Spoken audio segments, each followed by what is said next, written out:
We have a big box from China. It's from a company called Denafrips. And inside here is something called the Terminator, which, you know, calls to mind all sorts of 80s action movies. I've got no idea what's in this box.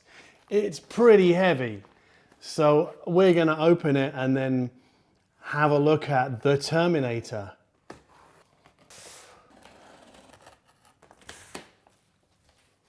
Ah, double boxed.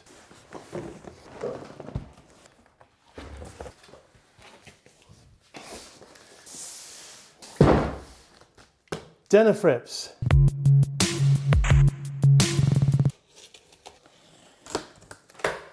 I'm definitely not going to make any Arnold Schwarzenegger impersonations. That's actually kind of cool, isn't it? I mean, you don't see that very often. Extra plastic corner protection. It's a beast. God, this is so heavy. You really feel like you get your money's worth with this because it's super heavy. Holy crap. Wow, this must be like 15 kilos or something. I'm gonna just very carefully put it on the table because I think there's a spike on the bottom. I'm not sure. These look like they could be feet. All right, shoes for the spiked feet. But you have to sort of line them up as you lay the DAC flat.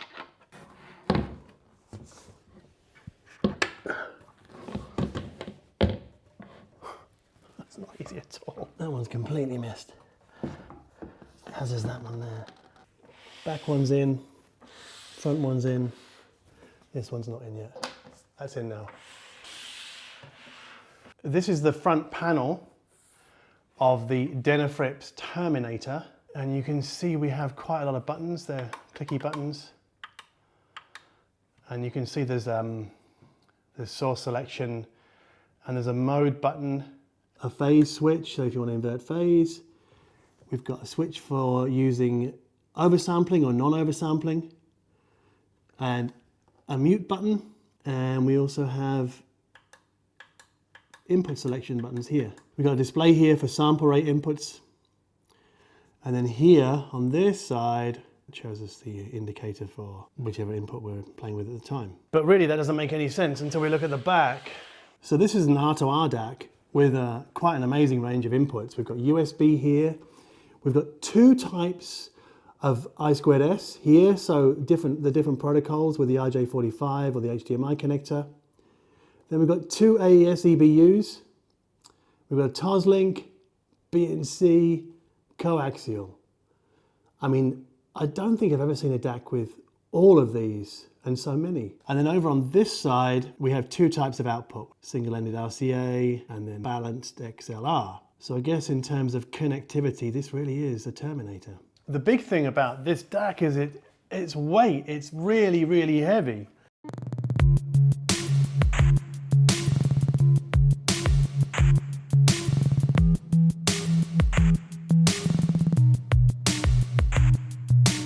A few weeks ago, we unboxed the Denafrips Terminator DAC in my kitchen. We had a look at the outside, we had a look at the connectivity. Since then, I've been listening to it, I've been evaluating it. Before we get into that, I want to have a look inside to show you what's going on in terms of the circuit and the DAC topology.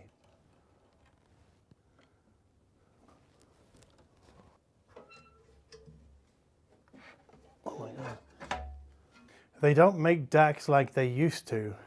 That's what many people complain about modern day Delta Sigma DACs, which are very often off-the-shelf chips that have a lot of additional maths that takes place before the musical signal gets decoded to analog. Prior to Delta Sigma's ascendancy in the market, there used to be DAC chips that are called R-2R or ladder DACs that decode the digital audio directly. Now I'm oversimplifying just to kind of keep this relatable, but an R-2R DAC, essentially, I liken it to brown bread.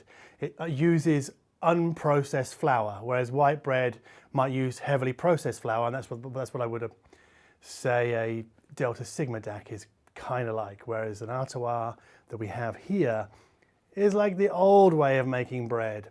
Unprocessed flour, direct decoding of the ones and zeros that come in, the word length, the 16-bit or 24-bit word lengths get decoded directly. The problem with that is that those kind of R-to-R chips, off-the-shelf versions, are not made anymore. So a lot of companies like Denafrips, like Aqua, like Metrum, like Audio GD, they're now making their own R-to-R decoder boards. And we've got an example of that inside the Terminator here. So this is the R-to-R decoder board designed by Denafrips in-house. Can't buy this online anywhere, they've made this themselves. So that does the direct decoding of the digital signal. It's fed by this area over here, which features USB and SPDIF inputs, including I2S, and clocking the output of the input board to the R-to-R boards are these two femto clocks here. So essentially we've got an Amanero DSP and USB board with SPDIF inputs as well. SPDIF is handled by AKM. Underneath this big board sit two transformers, one for the analog section, one for the digital. But I can't show you them because it would take a lot of screws to lift this off, and that's a pretty hairy process.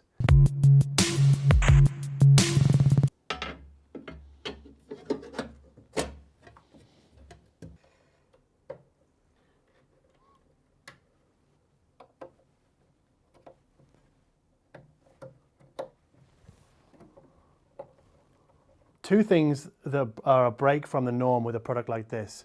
This is a Chinese made DAC, but the LEDs don't scorch your retina.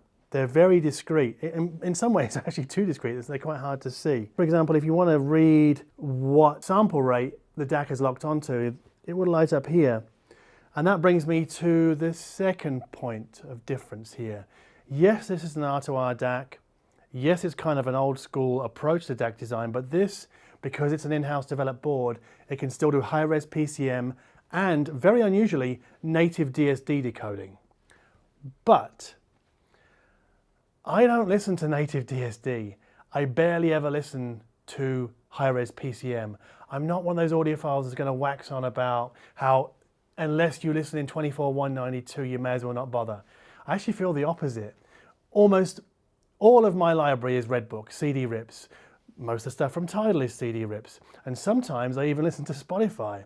So that's what I use to assess this DAC. Redbook rips and a bit of Spotify, predominantly from this Wired for Sound music server. So I do the majority of my listening using Roon. I thought I'd give you an indication of the kind of music that I listen to. And it's not orchestral. Sorry, orchestral fans. It's not opera. I never listen to Diana Krall. I never listen to jazz. No Eagles, no Niels Lofgren, no audiophile, traditional audiophile music. So for this review, I listened to things like Robin Hitchcock's The Man Upstairs, Bill Callahan's Dream River, The Aliens' Luna, which was actually a little bit high res, it's 2448, I believe. And then I also listened to MGMT's Little Dark Age, Underworld's Dub No Bass with Your Headman, LCD Sound System's latest remix EP, Grace Jones's Warm Leatherette, and Low, The Great Destroyer, and the other album, Come On. So there's a good mix there of modern day relatable music. You know, I listen to music that gets written about in Q Magazine or Mojo or on Resident Advisor. So if you're after, you know, like highbrow critique relating to opera or string quartets, you've come to the wrong place. Sorry. Let's talk a little bit about the audio system that I used to evaluate the Denafrips Terminator DAC. I've got these Harbath Compact 7 loudspeakers. They're connected with AudioQuest Rocket 88 cable into a Hagel 190 integrated amplifier. And then the Denafrips is connected to that Hagel using a balanced cable also from AudioQuest. I used a variety of sources, but mainly the Wired for Sound server streamer. Now, we should talk about sound quality. A lot of people think that DACs can sound fairly unnatural and a bit artificial, and that's probably because they are Delta Sigma by design. That's not to say that all Delta Sigma DACs sound that way, just that some do.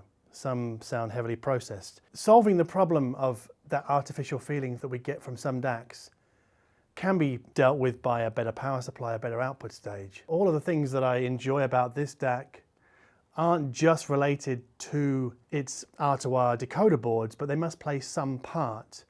And I really do hear from this DAC the strengths that I've heard in other R-2R DACs. And that is a very good communication of music's color. So its tone, its timbre, but also an ability to really sort of hook into the rhythm of music. So when I'm playing Underworld's Dark and Long, this really kind of moves it along at quite a pace. It doesn't feel sluggish, it really kind of snaps along very nicely.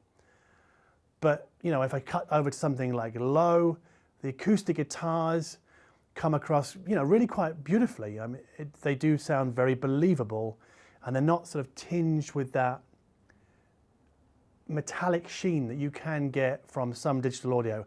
A lot depends upon the source. We've got good sources here, so I don't have to really worry about that too much. Lastly, I think the third key strength of this DAC is its ability to unpack very complex passages of music.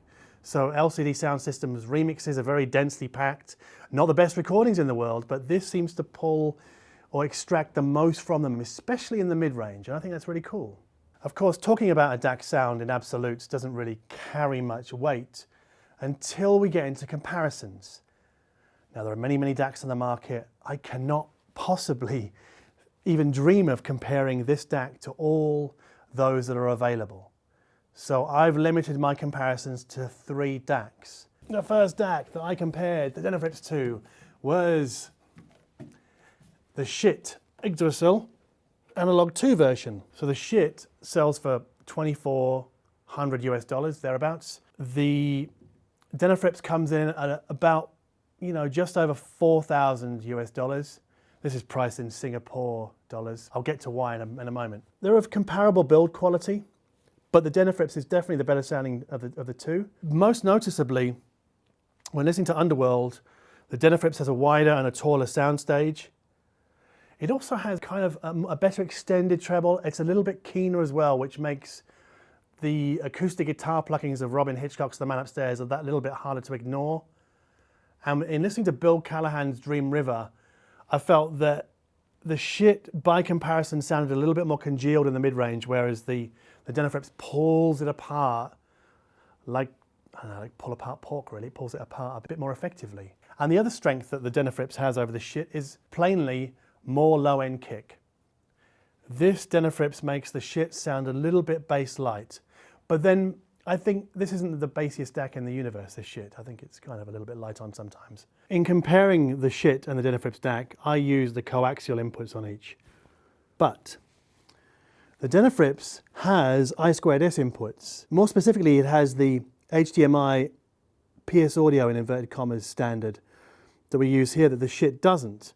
Now that's where things get really quite interesting, because if we go from the wired for sound music server into this I2S input here, we just get a little bit more from the Denafrips. Minor percentage points, but we still get more from this. So I think the I2S input with the right streamer, namely the wired for sound, sounds better than the coaxial in this particular case. And you know what other DAC has HDMI I2S input? The PS Audio Direct Stream.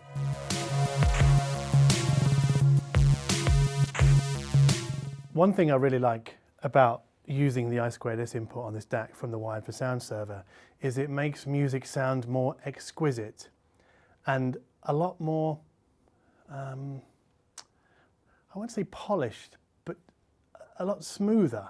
So that when we got rough recordings like Giant Sand's Return to the Valley of Rain, it doesn't threaten to take our head off in quite the way it might with a lesser DAC, or even with the coaxial input. I mean, the differences I'm talking about here are very small. That sort of agreeability is something I tend to find in the PS Audio Direct Stream as well, even also using its I2S input. Going balanced out from each, I2S into each, I was able to conduct comparison between these two DACs. And I would say that the Denafrips is far more wide-eyed and alert and sort of almost in your face a little bit more, well, actually quite a bit more, than the PS Audio, which is creamier. And I gotta say, sometimes it just sounds a lot more congealed and a bit muddier. Not as much as the Schiit before it. I went backwards and forwards between these DACs quite a few times, and I found that the Denafrips was probably a little bit better extended at both ends. And it just had a greater degree of separation. However, I would still say that if you're coming from vinyl, then the alertness of the Denafrips may be too much, and the PS Audio is the way to go. The PS Audio is not an R-to-R DAC like the Schiit and like Denafrips. It uses an FPGA loaded with Ted Smith's code that does all the decoding. It's very DSD centric, so it has that kind of creamy, soft quality. But I'd also say that, you know, in comparing the two, it's a bit risky in that trying to locate the sound of the PS Audio is like trying to hit a moving target, in that each firmware upgrade brings with it a slightly different sound. So I've been using Red Cloud with this. It may be that if I dialed it back to one of the other firmwares that the sound would be closer or even further away from the Denafrips. But you know, these two DACs don't sound alike. They are as equally enjoyable as each other, and yet the Denafrips is quite a bit cheaper at, what did I say, $4,500 US roughly? Yeah. This is $6,000 plus extra if you want the built-in streamer. I guess we should turn it around because it's worth pointing out that the PS Audio has a nice touchscreen, and the Denafrips, well, we've seen the front, it doesn't have that. It's not as clear-cut as you might think in trying to pick which is the better of these two DACs. It depends upon whether you like a more alert sound or something more relaxed. I mean, with these Harbuths, I think I prefer a more alert sound, but I guess if I had a more alert speaker, I might go for the PS Audio. Back to Europe, and this is the Aqua Scala DAC. This is the original PCM 1704 Burr Brown chip DAC. So it's an R-to-R, it's using those chips I mentioned earlier. They're off-the-shelf R-to-R chips, but you can't get them anymore, which is why Aqua have also gone for a bespoke R-to-R board in the model after this. But this is the original version. This sold for, I think, a roughly 4,900 euros.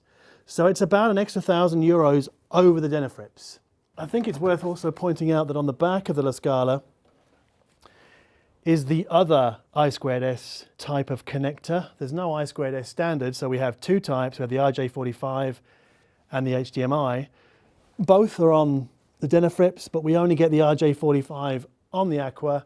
I couldn't use the I2S to compare these two because I don't have a streamer with the RJ45 output. So I went back to coaxial to compare these two from the wired for sound streamer. Now the input stage tubes inside the La Scala make it again a bit of a moving target. I've got a pair of Telefunkens in here. What I found was they weren't too far apart, and that suggests that maybe, just maybe, Denafrips just dialed in a little bit of tubular warmth into their solid state DAC, which again is interesting if you like that kind of sound. And that also made it difficult to separate two versions of awesome, two fantastic DA converters, but this one, is 1,000 euros more expensive than this one. In terms of sound quality, again, I would say that the Denafrips has the edge on the La Scala when it comes to transparency, seeing into the music, seeing deeper. But the La Scala just pips the Denafrips when it comes to tonality. And I gotta say, the build quality on the Denafrips far outstrips the La Scala.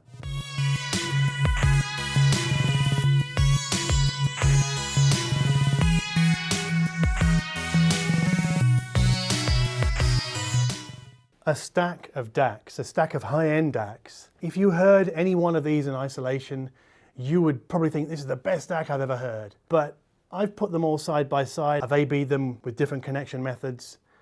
And the Denafrips, the subject of this review, steps over the Schiit, as we'd expect. It's a more expensive unit. It pulls up alongside the PS Audio and the La Scala for significantly less money. And I think that's my point here really, is that Denafrips, because they don't have a dealer network, they don't have distributors, so you're not paying extra margin for retail display and retail service.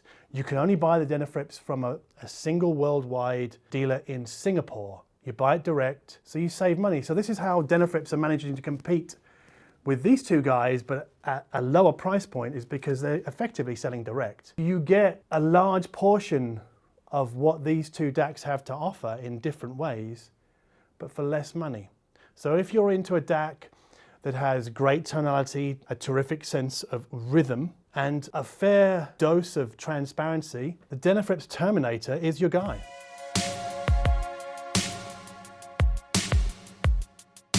I'm sorry if they're not the three DACs that you want to know about. They were the three DACs that I wanted to know about, and it's my movie, so I get to choose.